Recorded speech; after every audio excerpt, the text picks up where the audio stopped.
Hi guys. सो आज हम lines और एंगल्स वाले चैप्टर की ही कुछ डेफिनेशंस को कंटिन्यू करेंगे समझना। हमने अपनी लास्ट वीडियो में ये समझने का ट्राई किया था कि लाइन सेगमेंट क्या होता है, रेज क्या होते हैं, लाइंस क्या होती हैं, कोलिनियर और नॉन कोलिनियर पॉइंट्स क्या होते हैं। अब हमको जैसे यहाँ पे कुछ फिगर्स दी गई हैं, इसमें हमको बताया गया है कि कितने डिफरेंट टाइप्स के एंगल्स होते हैं। So let's first try to understand that what is an angle. So basically जब हमारे पास एक ऐसा दो दो रेज होती हैं जो कि एक ही पॉइंट से, जैसे अगर हम इस एग्जाम्पल को कंसिडर करें, सो यहाँ पे दो रेज़ हैं जो एक ही पॉइंट से इनिशिएट हो रही हैं और दोनों अपनी अपनी डायरेक्शंस में कंटिन्यू कर रही हैं मूव ऑन करना।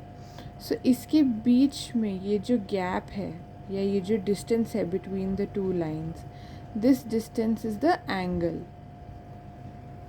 ठीक है, तो इस केस में क्या हुआ, हमारा जो ये डिस्टेंस है this becomes the angle, and ये जो दो हमारे पास लाइंस गिवन हैं जो सेम ही पॉइंट से ओरिजिनेट हो रही हैं, these becomes the arms which make the angles. वही यहाँ पे मैंशनड है, the rays making an angle are called the arms of the angle and the end point is called the vertex of the angle. So इस point को हम vertex बोलते हैं।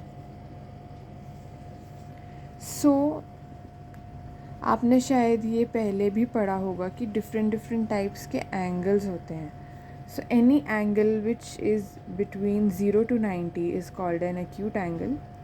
When it is exactly equal to 90, it is called a right angle. When it is more than 90 degrees but less than 180, we call it as an obtuse angle.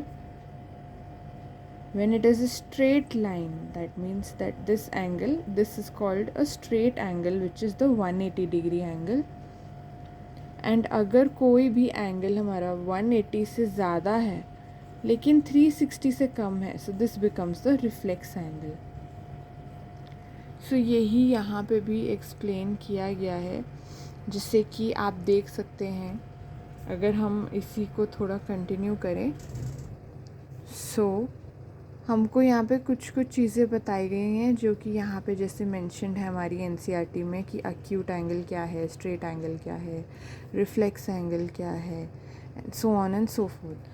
तो similarly जैसे हमारे पास ये angles होते हैं, हमारे पास कुछ ऐसे एंगल्स भी होते हैं, अगर हम उनका सम करें तो अगर वो एंगल्स एग्जैक्टली 90 डिग्री फॉर्म करते हैं, so they become complementary angles.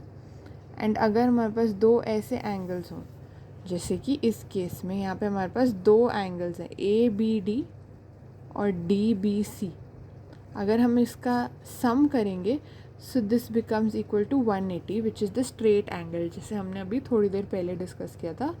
So then that means that these two angles which is the A B D and D B C, these angles become the supplementary angle, जिसे यहाँ पे explain किया गया है कि angles whose sum is 180 degree are called supplementary, और जिनका सम 90 degree होता है उनको हम कॉम्प्लीमेंट्री बोलते हैं।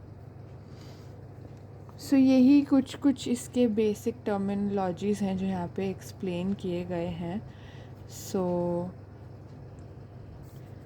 आज की वीडियो के लिए गाइस इतना ही बहुत है। आई होप आपको ये टर्मिनोलॉजी समझ आए हों। Stay tuned for more understanding, and I hope कि आपके लिए ये और क्लियर हो पाएगा, and hopefully we can proceed towards solving questions related to this chapter. So guys I hope आपको ये वीडियो अच्छा लगा हो। Don't forget to like, share and subscribe to my channel. Stay tuned, take care guys, bye.